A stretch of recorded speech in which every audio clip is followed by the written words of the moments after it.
अस्सलामुअलैकुम, hi everyone. आज मैं आपके लिए लाई हूँ कुछ ऐसे इंग्लिश फ़िक्रात जिन्हें आप यूज़ कर सकते हैं अपने डेली यूज़ कामों में।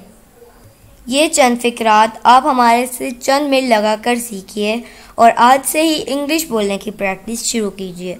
और हमारे चैनल इब्राहिम टीवी को भी सब्सक्राइब कर लीजिए ताकि आपको मज़ीद इंग्लिश वीडियोस की नोटिफिकेशन जल्द से जल्द मिलती रहे। तो चलिए शुरू करते हैं। जिनकी ख्वाहिश है बच्चों से इंग्लिश बोलना। यू डिस्टर्ब माई स्लीप, तुमने मेरी नींद खराब कर दी।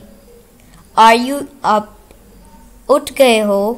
स्पीक लाउडर, स्पीक लाउडर, जोर से बोलो। सिट स्ट्रेट, सिट स्ट्रेट, सीधे होकर बैठो।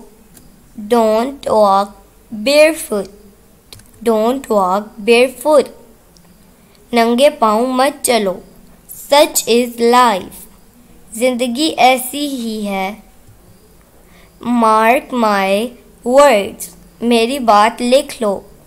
अनलैच द डोर, अनलैच द डोर, दरवाजे की कुंडी खोल दो। I'll do it later, I'll do it later, मैं बाद में कर लूँगा। Don't put off, टालो मत।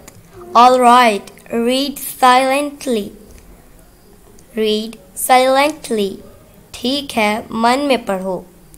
Sharpen your pencil, sharpen your pencil, अपनी पेंसिल छील लो। Sit up, sit up, उठ कर बैठो। Sit cross-legged, उल्टी पलटी मार कर बैठो। Don't put your pencil in mouth, pencil मुंह में ना डालो। This isn't nice, ये अच्छी बात नहीं है। Stay right there, stay right there, वहीं रहो। I'll be right back, मैं अभी आया। I am blowing up a balloon, मैं गुब्बारा फुला रहा हूँ। I popped the balloon, मैंने गुब्बारा फोड़ दिया। I am folding up the clothes, मैं कपड़े तह कर रहा हूँ। Fold the paper in half, paper को बीच से मोड़ दो। Swear on me, खाओ मेरी कसम। Befriend her, इससे दोस्ती कर लो। बस यही थी मेरी आज की वीडियो। अगर आपको आज की वीडियो पसंद आई हो तो इब्राहिम टीवी को सब्सक्राइब कर लीजिए मोर इंग्लिश वीडियोस के लिए। मिलती हूँ नेक्स्ट वीडियो में, तब तक के लिए अल्लाह हाफिज़।